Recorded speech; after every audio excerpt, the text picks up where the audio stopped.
Bienvenue sur notre chaîne Et le Verbe s'est fait chair. Vous écoutez Kairos Métanoïa.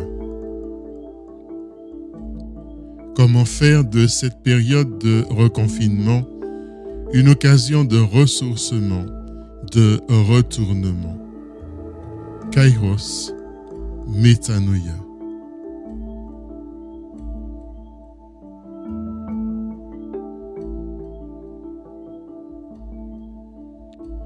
Cette émission est préparée et proposée par le Père Patrick Alexis Fanor, vicaire de la cathédrale Saint-Louis de Fort-de-France. Nous vous donnons rendez-vous chaque jour de cette période de reconfinement pour un temps de réflexion, pour un temps de méditation, afin de nous entraider à traverser ce moment difficile dans la paix, dans la foi, dans l'espérance et dans la charité partagée. Nous vous souhaitons une bonne et une belle écoute.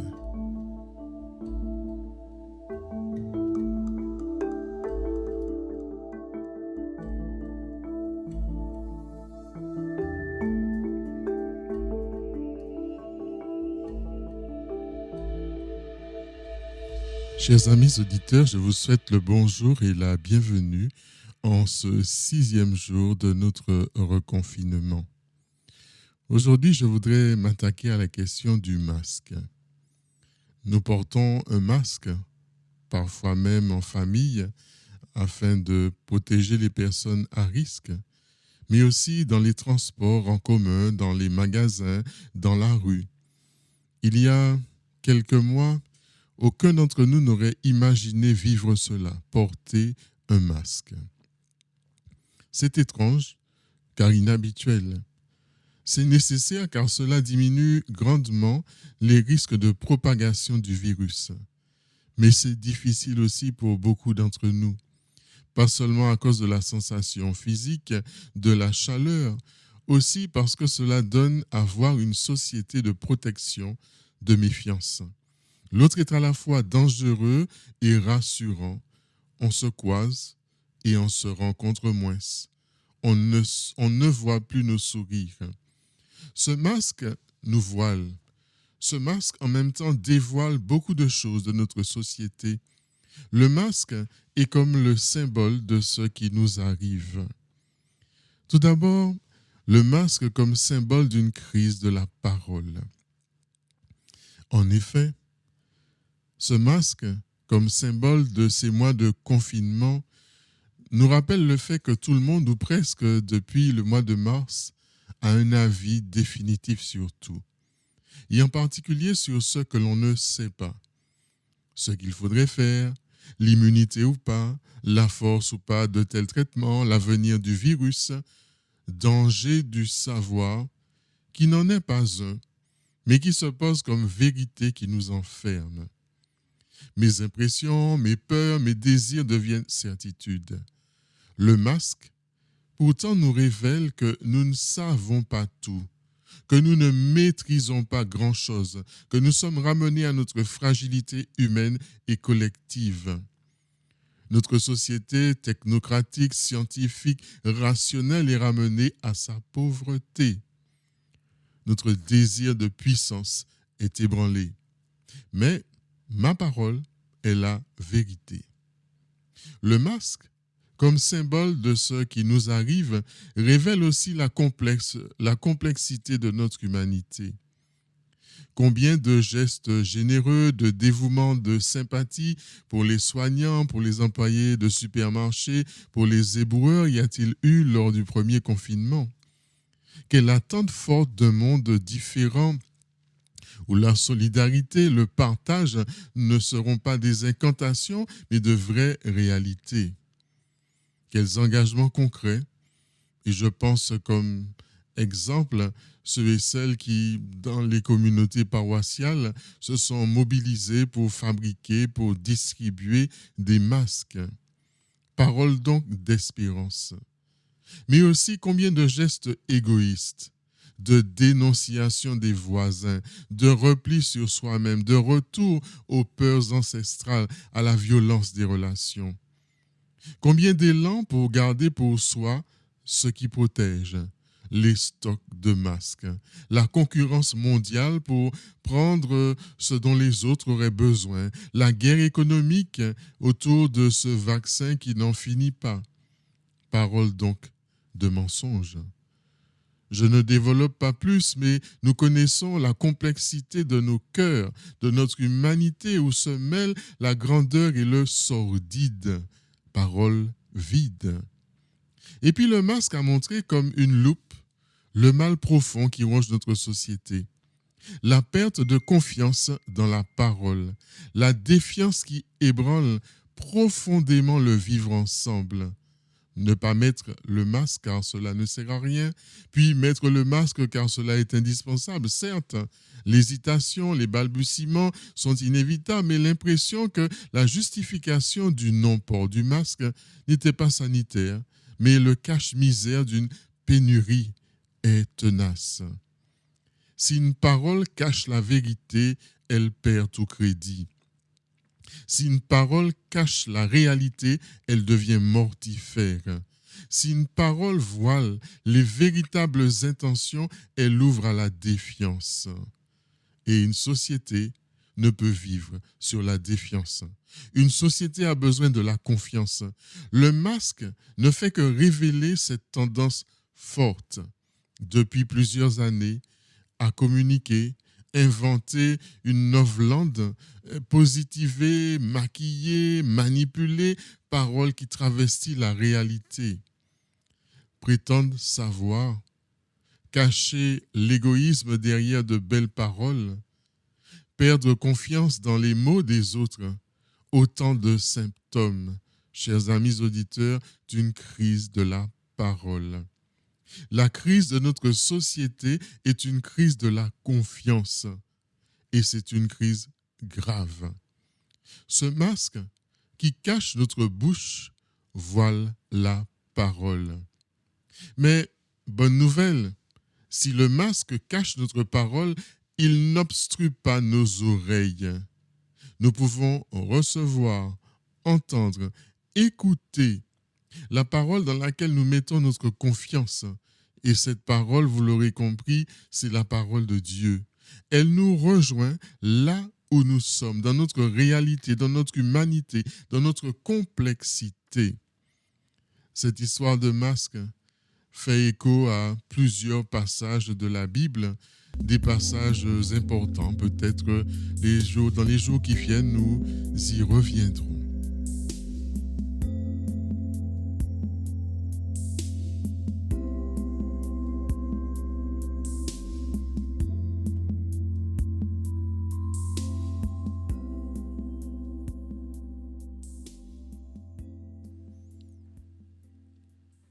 Deuxièmement, je vous propose de voir le masque un peu comme le voile sacré de Moïse. Nous sommes ramenés donc au temps de Moïse, quand Moïse conduit son peuple de l'esclavage en Égypte vers la terre promise pendant 40 années de cheminement, en tout cas éprouvant.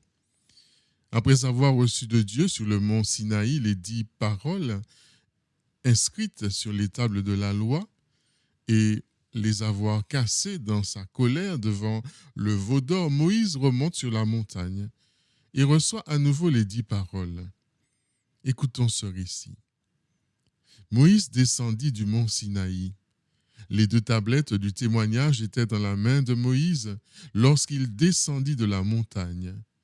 Moïse ne savait pas que la peau de son visage s'était mise à rayonner lorsqu'il avait parlé avec lui. Aaron et tous les Israélites regardèrent Moïse. La peau de son visage rayonnait et ils avaient peur de s'approcher de lui. Moïse les appela. Aaron et tous les princes de la communauté vinrent auprès de lui, et Moïse leur parla. Après cela, tous les Israélites s'approchèrent, et il institua pour eux tout ce que le Seigneur lui avait dit sur le mont Sinaï. Lorsque Moïse eut achevé de leur parler, il mit un voile sur son visage. Quand Moïse entrait devant le Seigneur pour parler avec lui, et jusqu'à ce qu'il sorte, il retirait le voile. Quand il sortait, il disait aux Israélites ce qui lui avait été ordonné. Les Israélites regardaient le visage de Moïse et voyaient que la peau du visage de Moïse rayonnait. Moïse remettait alors le voile sur son visage jusqu'au moment où il rentrait pour parler avec lui. Chers amis auditeurs, Moïse porte un voile. Ce n'est pas à proprement parler un masque comme le nôtre, mais il a une fonction évidente, protéger les autres.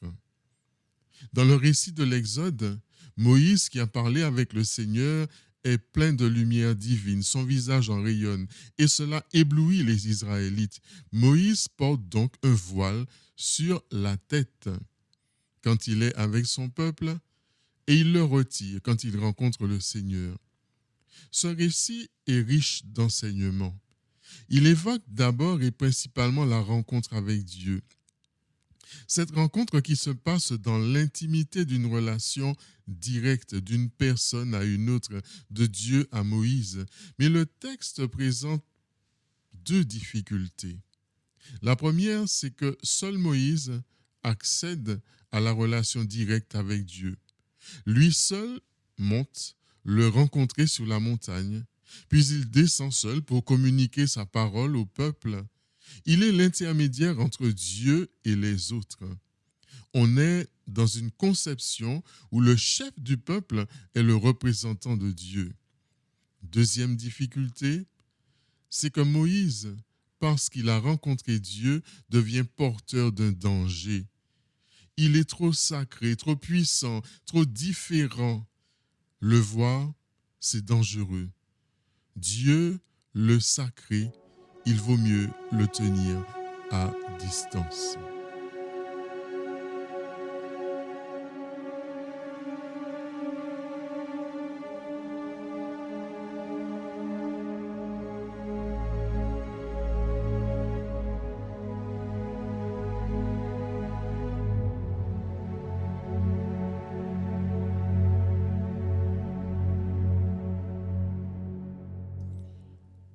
Troisièmement, nous allons parler du voile déchiré du temple de Jérusalem. En Jésus, cette vision de Dieu est profondément modifiée. Un Dieu qui ne peut se voir, un Dieu qui est dangereux à rencontrer, un Dieu qui ne se manifeste que par l'intermédiaire du chef, devient un Dieu proche, un Père que son Fils révèle, un ami à qui l'on peut s'adresser en toute paix, accessible directement à tout le monde. Jésus vient montrer le visage de Dieu. Celui qui m'a vu a vu le Père, dit Jésus à Philippe dans l'évangile de Jean. Jésus vient rendre Dieu proche de nous. En Jésus, Dieu s'approche de nous pour que nous puissions nous approcher de lui, non plus dans la peur du sacré, mais dans la confiance de l'amitié. Et Jésus, par ses paroles, par ses gestes, toute sa vie n'a de cesse de rendre Dieu proche de ceux qui ont été éloignés, que ce soit par des règles de pureté, l'exclusion sociale, le jugement moral, les épreuves de la vie. La croix, c'est la proximité ultime de Dieu avec ceux et celles qui souffrent. Et là, un autre texte important, une autre histoire de voile. Symboliquement, quand Jésus meurt sur la croix, les trois évangiles synoptiques nous disent que le voile du temple se déchire en deux. Le voile du temple, c'est un épais rideau qui se trouvait au cœur du temple de Jérusalem. Ce temple, symbole de la religion, du pouvoir, lieu des sacrifices, de la présence de Dieu qui fait peur, était un lieu très réglementé, avec beaucoup de ségrégation. Plus on s'approchait du sacré, moins nombreux étaient ceux qui étaient admis. En zone concentrique, il y avait la cour des non-juifs, puis la cour des femmes, puis la cour d'Israël, puis la cour des prêtres, puis le lieu saint, et en son cœur le lieu très saint. Dans ce dernier, le saint des saints, le débir en hébreu, seul le grand prêtre avait le droit d'aller une fois par an pour la fête de Kippour, le jour du pardon. Cet espace sacré était fermé par un grand voile. C'est ce voile qui se déchire à la mort de Jésus. La séparation entre Dieu et les êtres humains n'a plus lieu d'être. La rencontre est offerte directement à tous. Matthieu, Marc précise que le voile se déchire de haut en bas pour signifier que c'est l'initiative de Dieu lui-même d'ôter cet obstacle. Luc, quant à lui, écrit que le voile se déchire par le milieu comme pour ouvrir un passage. Dieu nous rejoint dans nos misères, pour nous entraîner dans la résurrection, pour nous entraîner dans l'espérance, dans la vie, dans la joie. En Jésus, il n'y a plus d'obstacle, plus de voile, plus de masque entre Dieu et nous, mais un passage où souffle l'Esprit.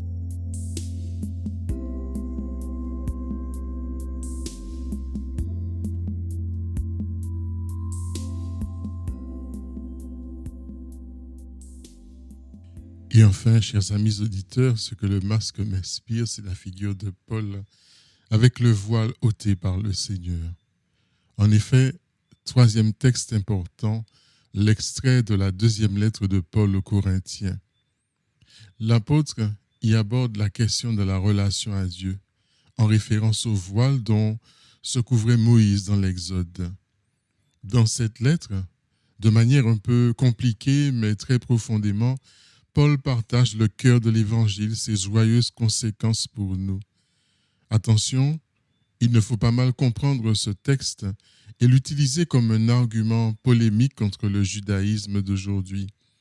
Ce texte date du milieu du 1er siècle de notre ère. Paul est juif, comme la plupart des premiers chrétiens, et c'est au sein de la tradition juive qu'il discute sur la relation à Moïse et à la parole de Dieu. Dans le passage, il rappelle que nous ne portons pas de voile comme Moïse. Symboliquement, dit Paul, ce voile voilait l'intelligence de la parole. Il était comme un voile sur le cœur des croyants. Mais en Jésus, dit Paul, ce voile est enlevé, ce voile disparaît. Chaque croyant est comme Moïse, dans une relation directe avec Dieu. Alors, comme Moïse, nous sommes illuminés par la rencontre avec le Seigneur. Mais cette lumière n'est pas dangereuse pour les autres. Elle rayonne de nous pour les autres. Elle fait de nous des témoins de l'Évangile. L'Évangile n'est plus voilé. L'Évangile est pour nous, pour tous. Plus d'angoisse, mais l'espérance. Plus de crainte, mais l'assurance. La présence de l'Esprit, la liberté. Là où est l'Esprit du Seigneur, dit Paul, là est la liberté. Magnifique parole qui nous dit notre liberté devant Dieu, notre liberté devant les êtres humains, porteurs de la grâce en ce monde. Nous tous qui, le visage dévoilé, contemplant comme dans un miroir la gloire du Seigneur, nous sommes transfigurés en cette même image de gloire en gloire. Voilà l'œuvre du Seigneur qui est l'Esprit. Comment mieux dire ce Dieu proche, ce Dieu qui illumine nos vies et cette lumière en nous qui rayonne dans ce monde. La foi, c'est ne plus être séparé de Dieu et être chargé en ce monde du ministère de la réconciliation des êtres humains avec Dieu. Sœurs et frères, chers amis auditeurs, nous vivons des temps difficiles, des temps d'épreuve, une crise de la parole, une crise de la confiance, tentation certainement du désespoir, tentation de l'abandon, du repli sur nous, tout cela peut être très fort. Mais l'Évangile nous dévoile la présence de Dieu, nous révèle son amour pour nous, sa force en nous, son espérance par nous. Le livre de la Bible s'appelle Dévoilement, Apocalypse. Cela veut dire littéralement voile enlevé, dévoilement, révélation. Le Nouveau Testament ne s'achève pas dans un récit de catastrophe, mais nous ouvre à un espace de dévoilement. Au milieu de l'épreuve, Dieu est avec nous. Alors nous qui sommes masqués tous ces jours-ci, réjouissons-nous. Ce masque ne nous sépare pas d'avec Dieu. Nous pouvons prier, nous pouvons entendre sa parole, connaître sa proximité, recevoir sa lumière. Ce masque ne nous sépare pas des autres. Nous pouvons les saluer de la main, les regarder, leur sourire avec les yeux. Ce masque ne nous sépare pas de ce monde. Il est le signe de notre attention aux autres, de notre responsabilité sur cette terre. L'Évangile traverse nos masques. Il vient vers nous, il passe par nous, il dévoile notre péché et nous ouvre au pardon de Dieu. Il dévoile nos illusions et nous ouvre à la grâce de Dieu. Il dévoile nos fragilités et nous ouvre à la force de Dieu. Il dévoile notre complexité et nous ouvre à la fidélité de Dieu. Nous sommes masqués, chers amis auditeurs. Mais Dieu nous voit tels que nous sommes, en vérité, dans son amour, dans son regard d'amour. Alors dans l'Esprit Saint, cela doit nous remplir d'espérance, cela doit nous donner l'assurance, doit nous rendre libres, nous transfigurer, nous envoyer dans ce monde comme témoins. Témoins engagés pour un monde où tous les voiles de haine, de ségrégation, d'injustice sont appelés à tomber, où nous sommes appelés à les faire tomber, pour que plus rien ne vienne masquer la dignité de chaque être humain, pour que chacun soit dévoilé, révélé comme image de Dieu, voir dans l'autre le visage du Christ. Voilà ce qui se réalise. Voilà ce que le Seigneur nous manifeste. Voilà qui est l'Esprit. Amen. Nous allons nous retrouver pour un petit moment de prière avant de nous retrouver demain.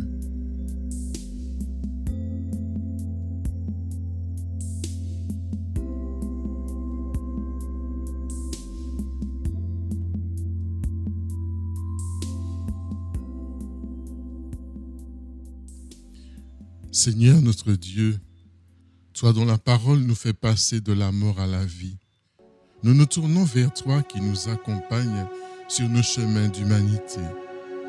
Nous te prions pour garder la sérénité, l'espérance en ce temps d'épreuve où chaque jour nous apporte son lot de mauvaises nouvelles et où se manifestent les limites de nos actions humaines.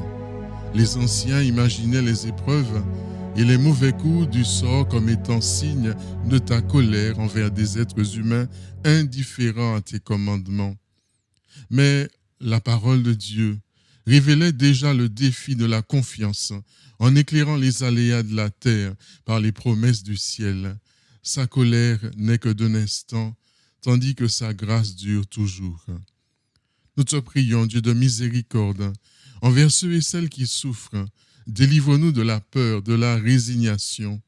Ton fils Jésus n'a pas craint de rappeler que le drame de la tour de Siloé effondrée sur des passants innocents n'était pas une punition, mais une occasion de manifester ta gloire à travers la compassion, à travers le secours aux victimes.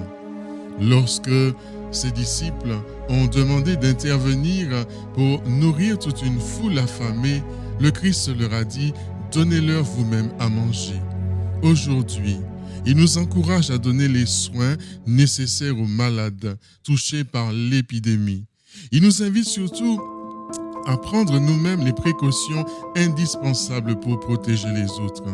Nous te prions, Seigneur, pour les personnels soignants actifs au chevet de ceux qui sont terrassés par la maladie.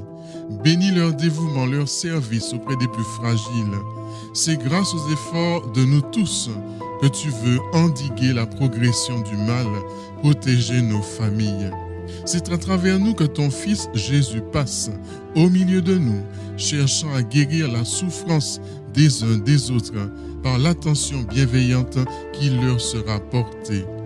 Donne à nos dirigeants la sagesse de faire les choix judicieux qui apporteront les solutions les plus humaines, les plus efficaces, dans le but de préserver la santé de tous. Toi le Dieu qui aime son peuple, nous te prions avec confiance. Oui, nous te prions avec confiance, car tu nous guides sur les pas de ton Fils Jésus, et tu nous donnes ton esprit d'amour pour nous inspirer des gestes fraternels, porteurs de la dignité humaine qui nous relie à toi. Amen.